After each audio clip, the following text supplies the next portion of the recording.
C'est la 6e et dernière journée de Ligue des Champions et il va y avoir des surprises.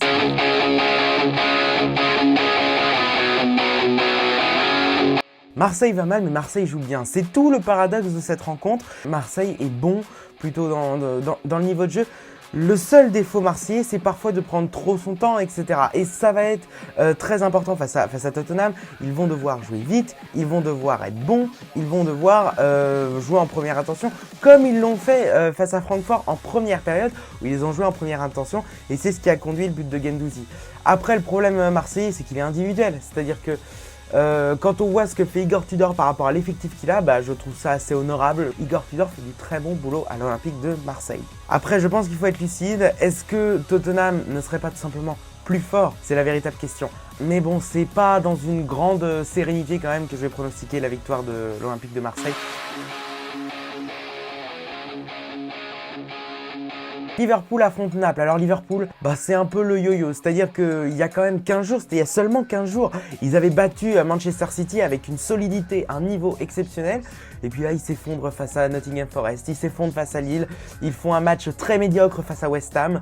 Et ensuite, qu'est-ce que tu veux dire? C'est-à-dire que Liverpool, ça va être une saison galère, ça va être une saison sans rien. Je me demande ce que peut espérer cette équipe, honnêtement. Et quand tu vois l'équipe de Naples de l'autre côté qui a un jeu fantastique avec un Pioli qui fait vraiment un taf exceptionnel, mais vraiment exceptionnel, et c'est à mentionner, honnêtement, tu ne peux que envisager une victoire de Naples. Le PSG se déplace à Turin. Alors bon, la Juve, on a déjà eu l'occasion de le dire, que ce soit dans Rien à foutre ou même dans les pronos. La Juve, c'est n'importe quoi. Il se passe, c'est catastrophique. Tu comprends pas ce que fait encore l'entraîneur là. C'est pour des raisons financières, mais tu comprends toujours pas. Le jeu est inexistant, c'est n'importe quoi. Mais bon, qu'est-ce que tu veux dire?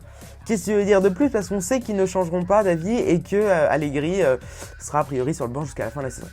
Et même pendant encore quelques temps. Écoute, mis à part ça, tu veux juste dire que les supporters de la Juve vont passer une sale saison et que le PSG va à mon sens s'imposer, parce que le PSG, ce qu'ils ont montré face à 3, c'était très intéressant, c'était un super niveau, etc. Ce serait tellement logique. Ce serait tellement logique que le PSG s'impose. Après, il peut y avoir un inconvénient côté PSG, c'est la défense. La défense n'est pas bonne en ce moment, il va falloir faire des ajustements. En même temps, le schéma A4 est plutôt récent, il va falloir attendre, même si j'ai peur que le changement n'arrive pas tout de suite. On va voir ce que ça va donner, mais je suis pas... la défense, elle n'est pas rassurante. Donc peut-être qu'un Vlahovic, peut-être qu'un Kostic, peut-être qu'un McKennie peut faire la différence là-dessus, mais bon, le PSG est bien supérieur à la Juventus, donc victoire du PSG.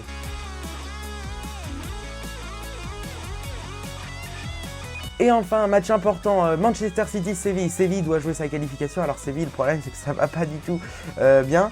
Ça n'allait pas bien avant pour Lopetegui. Et là avec Sampaoli, ça se passe toujours pas bien. Franchement, leur match ce week-end, mais c'était d'une fébrilité. Mais c'était il n'y a rien dans le jeu. Le jeu, franchement, c'est le néant. C'est vraiment ennuyant. Mais en même temps, on peut se dire, tiens, ne serait-ce que pour un match, pourrait y aller. Mais sauf que le problème, c'est que Manchester City, à mon sens, est bien trop fort.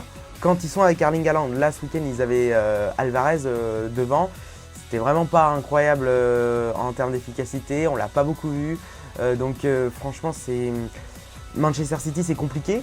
Donc est-ce que Séville n'aurait pas l'envie d'y arriver? Même si là ça me semble compliqué, parce qu'en plus ils sont dépendants du match de Dortmund, de ce que ça va donner, donc je vois une victoire de City face à Séville.